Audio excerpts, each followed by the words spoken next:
I am a young. I'm a young. I am. And I am a young Black. A young black. Young. Black. A young black. black Equestrian. Equestrian. Equestrian. Black equestrian. Equestrian. Black equestrian. equestrian. Black equestrian. I'm a young black equestrian. I am a young black equestrian.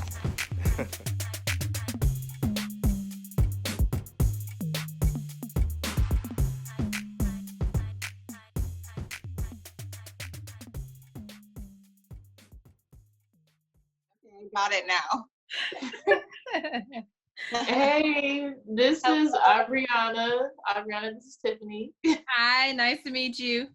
So nice to meet you. Feel like I've been following her on Instagram forever. I know. She was like, we're going to talk to this girl. And I was like, okay, she looks pretty dope. I guess I try. Well, good. So we are young black equestrians. We we started off as a podcast last year.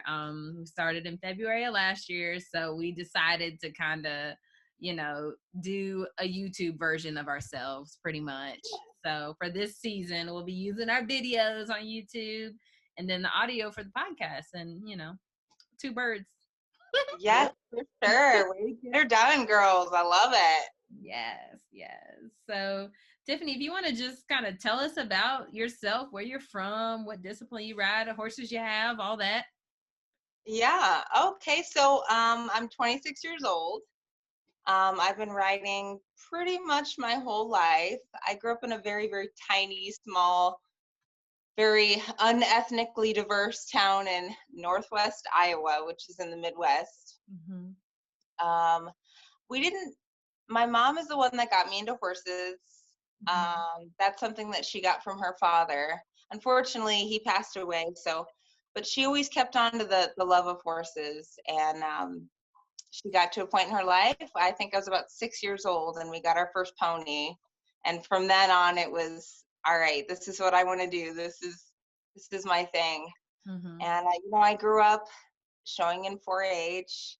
I was the only girl like myself around. So growing up, was a little tough. I was very unique. I didn't think there would be anybody else out there like me. Yeah. Mm-hmm. I first started getting into barrel racing. That's the discipline I ride. I ride Western. Mm-hmm. When I was about 12 years old, I saw a rodeo on TV and I saw pretty girls and fast horses. I was hooked. That was it for me. I always wanted to be that girl. I did show horses for a while. I did Western pleasure and I did English here and there, but barrel racing's always been my love. Mm-hmm. The horse that I have now is a 2015 Bay quarter horse gelding, and he's bred real well, and I could talk about his bloodlines for days, but just starting to get into the futurities this year and hopefully kind of inch my way up into the WPRA. So, ultimate goal in life, be the first African American girl to get to the NFR. There's not been one, and I want to be that girl. Hey. So at least Good you luck. know. Do Yeah. for You got sure. your eye on the prize. I'm sure you will get there for sure. I don't think so. But it costs money, and that's not a whole lot that I had growing up. So I've always kept myself driven because of horses. It's the one thing in my life that has always been my steady, that's always been my love and my passion, and kept me out of trouble, kept me focused, and here I am almost a lifetime later and still rocking it. Yeah, living the dream. Awesome. Yeah. So, what challenges, have you faced? I know you kind of alluded to it a little bit, but just growing up as a minority in the horse industry, what challenges did you face? Well, I guess the tough part was, kind of right around the time I was born and growing up, that was a very transitional period where in the Midwest, you had a lot of people from the West Coast migrating in, factories, that kind of thing. And my parents actually met in the military. My mother's Caucasian and my dad's African American. So, um, you know, that stigma of being a mixed kid was really tough. People did not understand it. It was not something that you saw in the Midwest, but that negativity, anything pertaining to that and being a minority and being so unique, I just use that as one more extra push, one more extra reason to keep going, to prove myself and really do the hard work and you know, get myself to a point where I was decently respected and, you know, I was doing really good and winning a few things here and there and, you know, just following the dream. I guess every little piece, every little thing that fell into place, even the negativity and that, you know, I got told a lot, you know, black girls don't ride horses. What are you doing? And the crazy part was, and it wasn't just from the Caucasian side. You know, I got it from both ends. You know, my grandma was like, "Oh, honey, no, no we don't do that. That doesn't work." But you know, I had really good support. My mom is my rock, and she, I guess, if you could say, she wanted to live vicariously through me, and it is also her number one goal in life for me to be the first black girl to get to the NFR. So she's always been there right along with me. But, Well, that's good. That's good. Yeah, I completely understand. You know, when I ask that question, I feel like a lot of times people are like expecting the answer like, oh, all these white people said that I couldn't do it, you know, when it's really, like you said, the criticism comes from both sides. yeah, it's not just, people think it's just one-sided, but it truly is both sides. And you know, I think the thing that really helped me was I had very few people that believed in me from the horse world. And they helped me anytime they could with whatever. I soaked up knowledge from everywhere. Books. I would watch RFD TV, which is like a rural network, and they had horse stuff. And I just, every little bit, it didn't matter what discipline I was gaining, what I could, I was like a sponge. Every little bit, including the negativity, including the criticism, just helped me to drive forward and just, you know, my dream. Yeah. How passionate you are about this. I know, it's exciting. And yes. and it blows my mind how people can even if they do have a criticism, even if people think like, oh no, she ain't gonna do it, if you see somebody so obviously passionate about something, how can you even share like your criticism in that way? It's kind of mind-boggling. Like, you know that I'm so passionate about this. How do you call yourself my friend or my family or whatever, and you're saying, girl, you sure? Like, Yeah, you shouldn't nobody's be. ever done that before. Okay, like, right, like, why not support me and being the first to do it? exactly. Let me be. Let me strive. Let me flower into what I feel that is my calling. You know, everybody's is different, but mine just happens to be them ponies. Yeah. You know, one phase I didn't grow out of, and and I guess the cool thing growing up and becoming an adult and just watching the world in itself develop and become more, I don't want to say tolerant, but just inviting, is that I have got to see and meet amazing people. You know, here I'm on a podcast. Like, that is so awesome. There's other people like me. And I got to say, you know, via the way the world is, you know, kind of blossomed, it's not the best, but, you know, I take it in every little bit of inspiration. I think if we can just all come together and feed off Mhm. each other. You know, Yeah, the sky's the limit. that is for sure. Absolutely. That is for sure. Did you take barrel lessons with an instructor, or you kind of just got on and just went out there and did it? How'd you go about that? I am pretty well self-taught.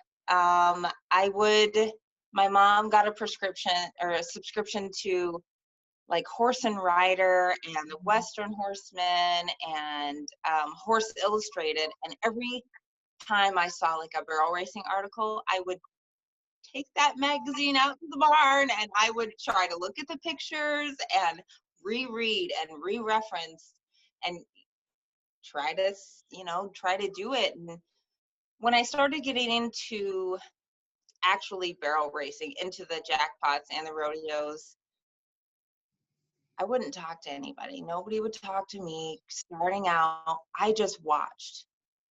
I watched every single person, what they were doing, what it made their horse do. And from then on, I just kind of developed into my own. And I've been through quite a few horses, but it's always been my passion to be able to, make my own, to be able to take a horse from unbroken to pro rodeo.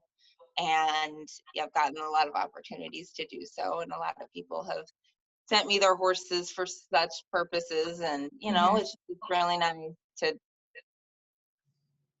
to be able to be kind of self-taught and develop on your own as opposed to being somebody else's rider.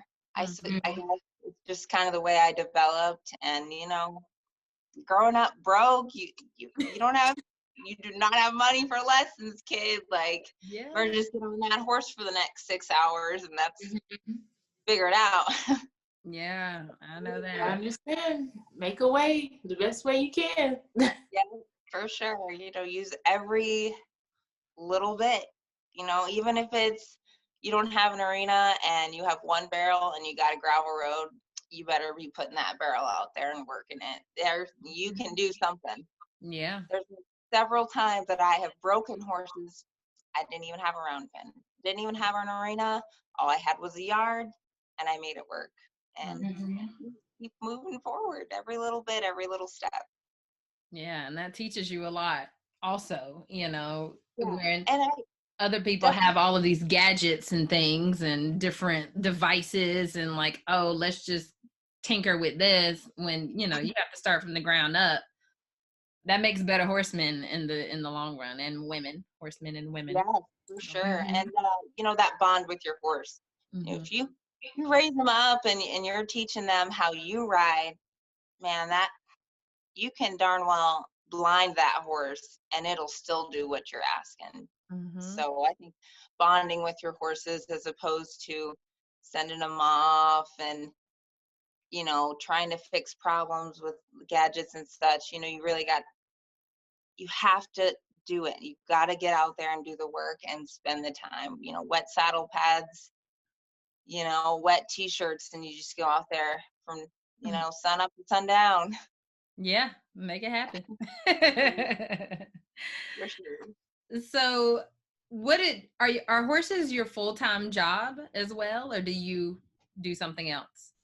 I am actually a certified medication aide and a certified nursing aide, and I do that overnights. And then during the day I kind of do my horse stuff and don't get a whole lot of sleep. But I was about to say, okay, all night and then all day, like, where's the sleeping happen? Naps in where you can and things. And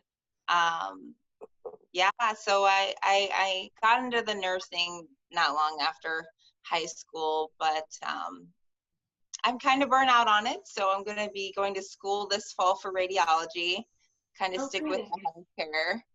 Yeah. And gotta have a good job to support them ponies. For sure, for sure. Yeah, and that little one that you got. Yes, I'm a mama. I am a mama, and my little guy, he's 19 months old. He horses. He likes them already. He's gonna be a little, so my little good. Yeah, really loves animals and stuff. And, you know, a lot of what I talked about before about inspiring each other and stuff, that so hits home for me with my son, because, you know, he has to be able to see that no matter what, you can get to your goals. You can get it if you just put the time in and do the effort and believe in yourself. You can make anything happen. And so that's, you know, that's kind of how I live my life, and my hopes with going to school, and, you know, just be the best I can possibly be. Yeah, for sure. Well, I wish you luck with all that, because I'm Thank you. about to finish school, and I'm like, I swear to God, if I tell somebody I'm going back to school, tell them to smack me, because Yeah. done it. I've been in here too long. Who let me do this? Yeah, I think I'm going to be about ready when I get pretty close to graduating, because I don't like homework. Oh my goodness. So that's going to be a challenge. I'm going to have to hunker down. Yeah, for sure. I feel you on that one anyway. So, well, you answered most of my questions already. Well, what's your well, we know you want to be the first African American woman in the oh my goodness, brain fart. In the park? In the park. Yeah. So, like, what are your entire vision? You know, I know you're gonna complete school, you're gonna strive for that, but what's your vision for the future? So my end goal is to buy my own acreage, because I board my horse now, and raise 2 or 3 foals that are of high, very blue blood racing, quarter horse racing and barrel racing bloodlines, and to, you know, bring them up through the system, get them when they're 3-year-olds and they're juveniles, hit them 4 or 5-year-old into the futurities, and, you know, then on there's derbies, and then the maturities, and hopefully pro rodeos. But my goal is to stick with the breeding of very high select lines, and you know, make my own pro rodeo horses. That's the end goal, and hopefully save up to make it to the NFR. Yeah. What's the cost? I mean, I'm sure you know about how much it costs, but what kind of numbers are people looking at if they want to be involved in, like, the pro rodeo circuit? Like entry fees, I mean, hauling and stuff, we know that that's going to cost, but how much does it generally cost to enter something like that? So there's quite a few ways that you can do barrel racing and win some money. And the 2 ways are if you were to enter in a rodeo or a jackpot barrel race. Jackpot barrel races are really nice because they are divisional. So they set up the time brackets. Usually the 1D will be the 5 fastest of the day. And then they'll cut that break into the next second, which would be the 2D, and then the 3D would be the next half a second. The 2D will be the half a second, no, the quarter of a second. The 3D would be the half a second, and then the 4D would be a full second off the fast 5, the 5 fastest times in the 1D. Right. And so the entry fees with that, depending on if there's added money or not, are anywhere from $20 on up to $150, depending on if you're going to like a local jackpot barrel race, or you're going to a barrel bash, or futurities are more expensive as well. So they'll be in the $50 to $75 range, but it's the most cost-effective way to barrel race. They pay out really good. It's all divisional. You know, you don't have to be the fastest. You just have to get in your bracket, which is nice. The second way is to rodeo. They usually pay out, depending on added money and things, between 1st and 5th, or if it's a very large rodeo, first and seventh. Mm-hmm.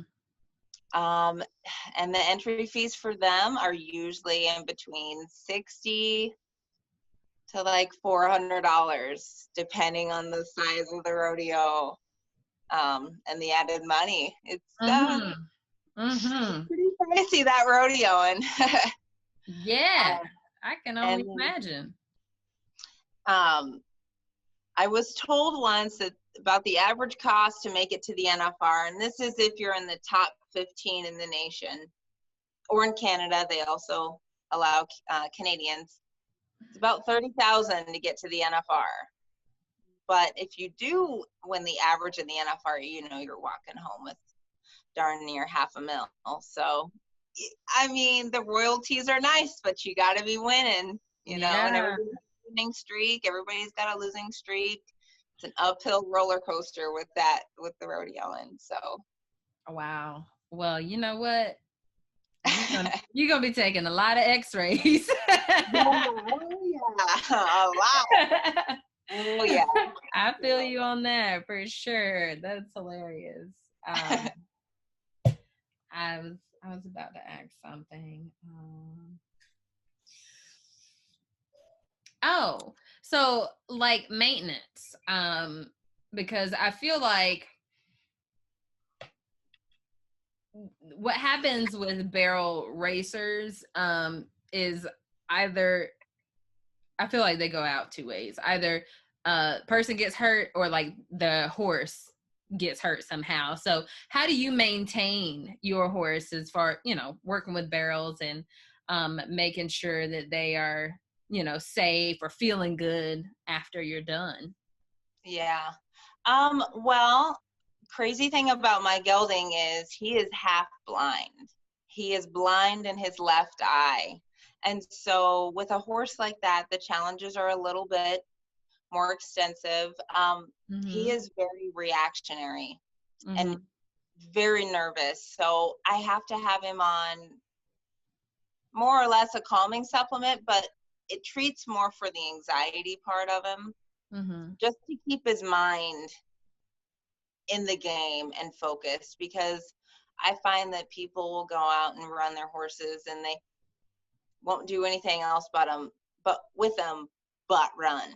And then they just get strung out and they can't focus. They're dancing at the gate. They're running. They're taking out people. You know, it's a rough deal.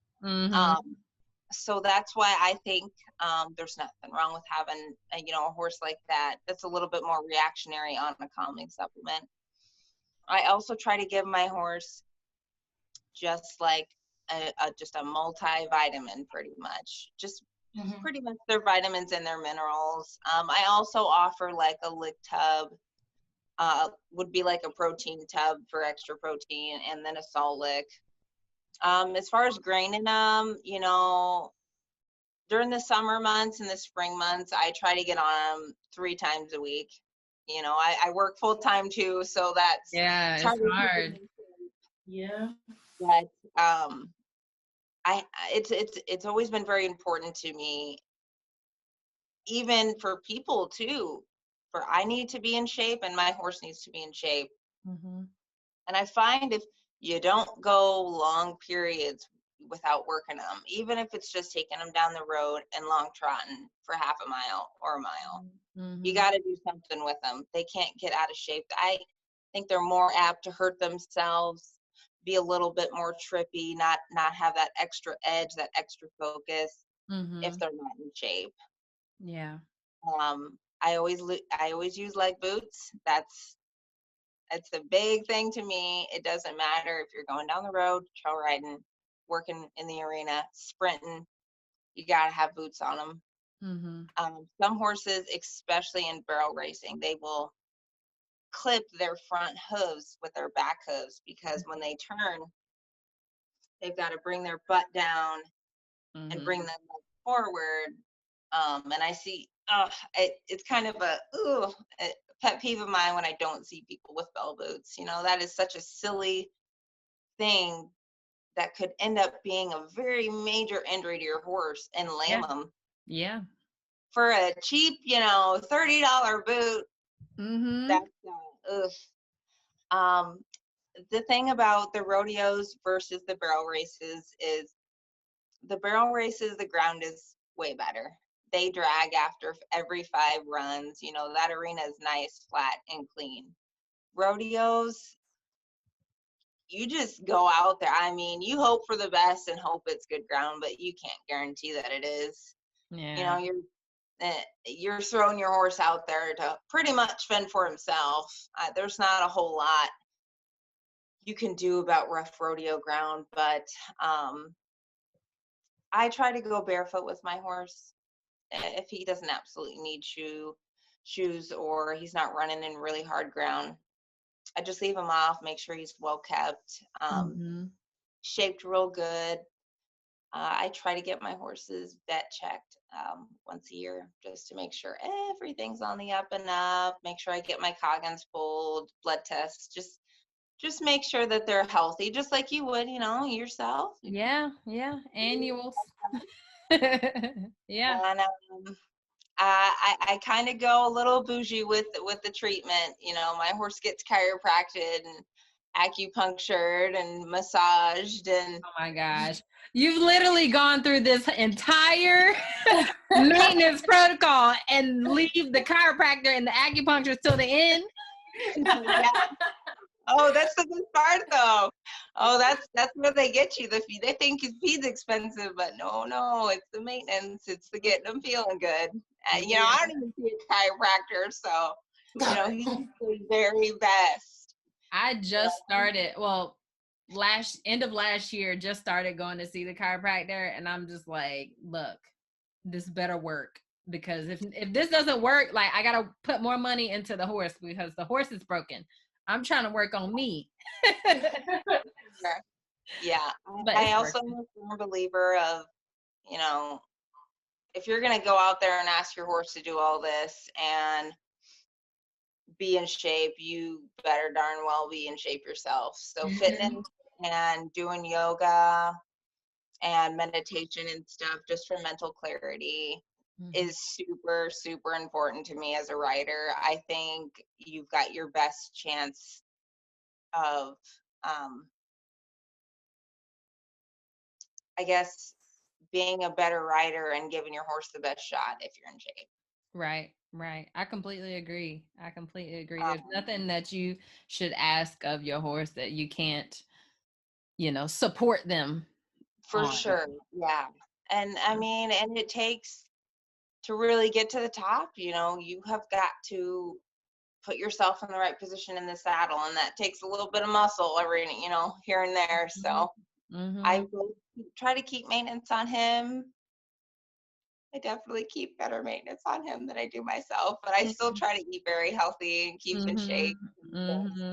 Yeah, you know, I I understand. also look good riding out there too. So Yeah. It's hard though. It's hard. I mean, I know a lot of people, especially once you get to the point where you have like more than one horse, people are like, oh my gosh, it must be so easy. And it's like, I literally have worked so hard to just make it look easy. Like it's not actually easy in real life. Right.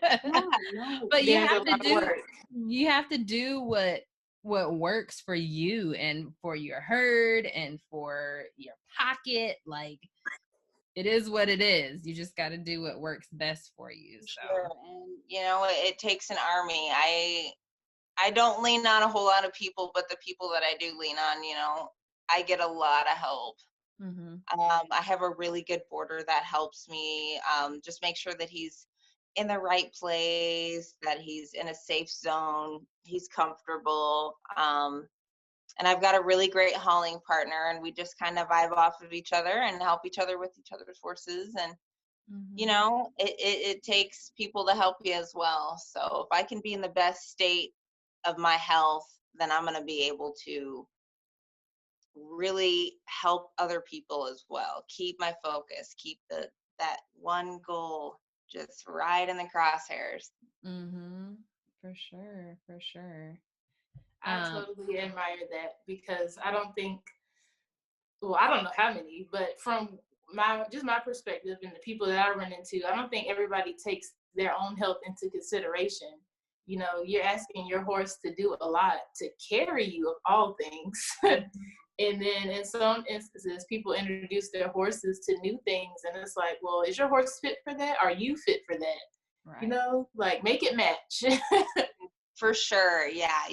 There has to be a balance, and if I'm healthy and feeling good, that's all going to trickle down to that saddle and through the saddle pad, right down his back, through his spine, up to his brain. I got to make sure that I'm in the best place possible for him, to give him the best shot at doing what he's supposed to do, and hopefully that's winning.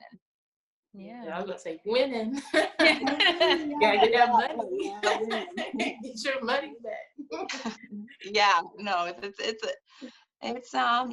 definitely haven't gone rich with the horses yet, but hopefully someday I keep plugging away. Yeah. When you do, It call us. We're gonna be like, we interviewed her first. Right. Started from the bottom, and now we're all here. We're all here together.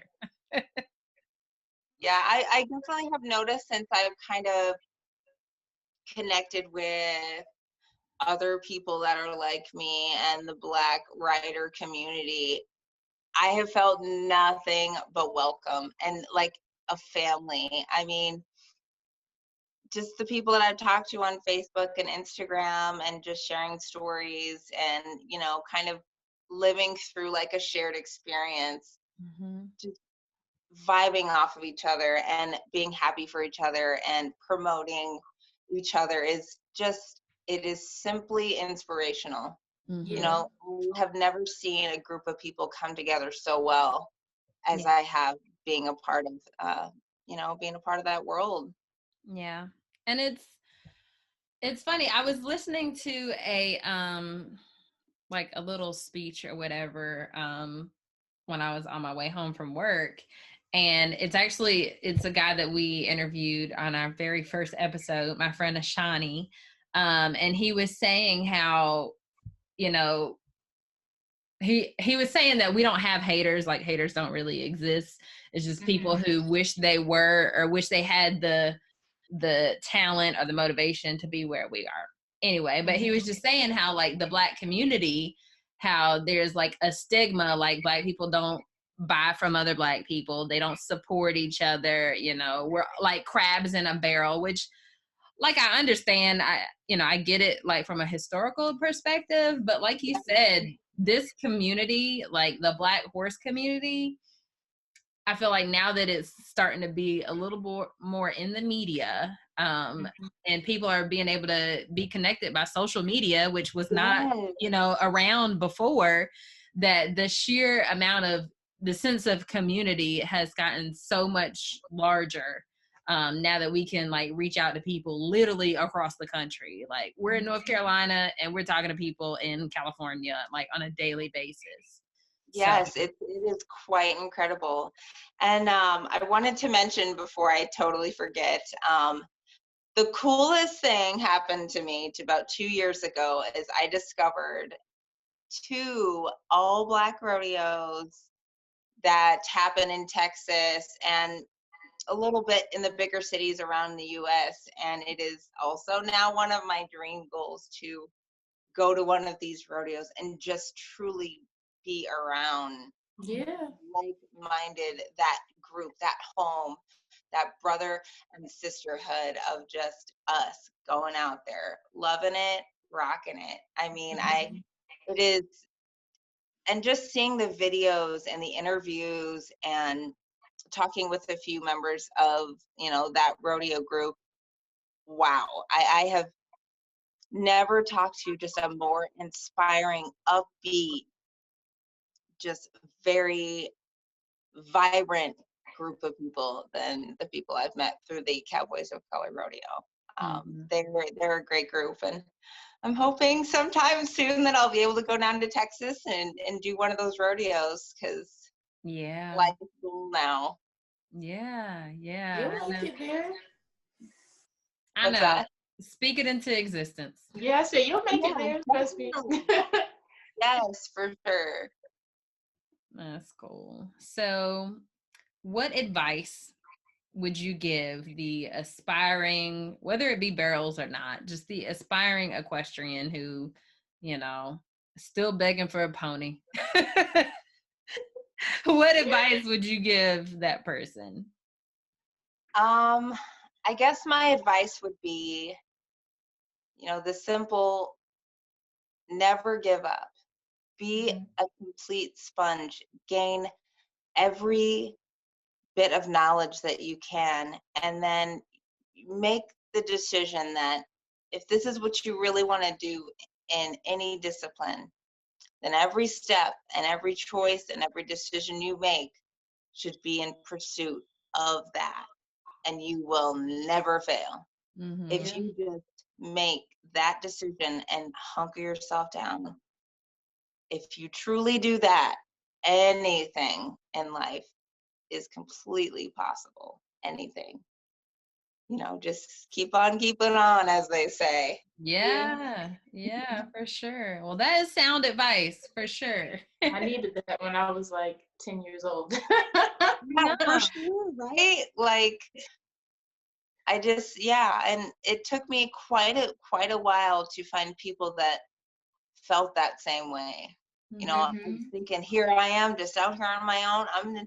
I'm by myself in this. That's the way it has to be, but I ain't never gonna give up. Yeah. But it's nice when you find that support. It was like I was doing it by myself, but I'm also happy you're here. Yeah, definitely. Yes, for sure. That's too much. All right. Well, I'm super excited that there are Black equestrians in the world, like all three of us, who can find, we're going to run into people who just need some encouragement, who probably have never heard a positive thing about the path that they want to take in the horse industry. And they'll come across us, they'll come across this podcast, and I don't know, they'll just keep going. That's my hope. I definitely would have been in awe if I would have heard a podcast like this growing up. Oh my goodness. I would have I scoured the internet too. Oh, I would just search engine for days. Oh man, I could not tell you how many times I have searched in Google, Black cowgirls, Black barrel racers. And still to this day, I'm still searching for them all. Yeah, it's hard to find them.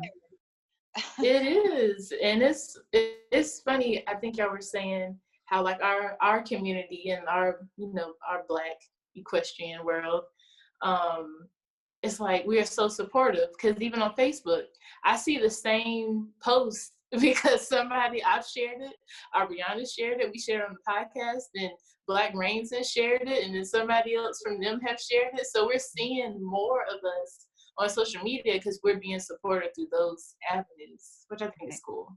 Yeah, it is definitely the coolest thing, and I'll agree. I've seen a lot of that shared, information, that like shared encouragement, and just that alone is enough. Just that alone is enough to do great and amazing things. Yeah, it's more than what we had growing up. We're all around the same age, and we're all like yearning. It wasn't that long ago that we were young. We're not that old, and there's still stuff out there that, populations that are not touched. There's still, there's no like content center for the stuff that we're interested in, or the stuff we're passionate about. And like you said, well, I didn't necessarily look up Black barrel racers, but like even like horse training, natural horsemanship, just the basics. Cause I got my horse at 6 months old because I was like, oh yeah, this will be fine. This will be great. And then we've all been through that. Yeah. Like, he's trying to kill me. What do I do? And they're like, use a carrot stick. I'm like, no, that's not working. I need somebody who looks like me to break this down and tell me, like, because this horse we're going to Jesus together. Like, come on. Yes, for sure. Oh, yeah. So For sure. yeah, I've started to see a lot more Black people on the trainer side or the clinician side of it too, which I'm like, yes, spread the knowledge. Yeah, for sure. And even just you never stop learning. You really don't. I've even just learned so much in the 2 years that I've been following so many of the Black horse trainers. And like you said, in information and in terms and in word formations that I can understand, that I get with. Mm-hmm. And gosh, knowledge is power, as they say. Mm-hmm. Yeah. For sure. Well, we're not gonna take up your whole night, but just thanks again for coming on this podcast today. You want to share like your social medias so people can follow you and go to the NFR with you on social media? I'm on Instagram. You can find me under Cowgirl Tiffany Ray spelled R-I-E, all one word. And that's kind of just where I like to share my experience and get little tidbits here and there, and hopefully more barrel racing videos to come soon, hopefully at the futurities. Yeah. Well, good luck with everything. And if we can help in any way, definitely reach out and let us know. Yeah. You want us to share some posts or something, like it will be everywhere. Like we hit share a lot. Yeah, well, thank you guys for inviting me to be on the show. This has been an amazing experience, something I could have dreamt in my dreams, but, here I am living the dream. So I wanted to thank you girls. Amazing show. You guys are doing a great job. Keep it up. You're keeping us all connected.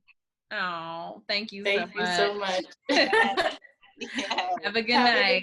Yes, have a good one, ladies. Bye. Bye. Thanks so much for watching YBE TV. Be sure to subscribe to our YouTube channel to see more of our content. Rate, review us on Apple Podcasts, Google Podcasts, and Spotify. See you guys next week.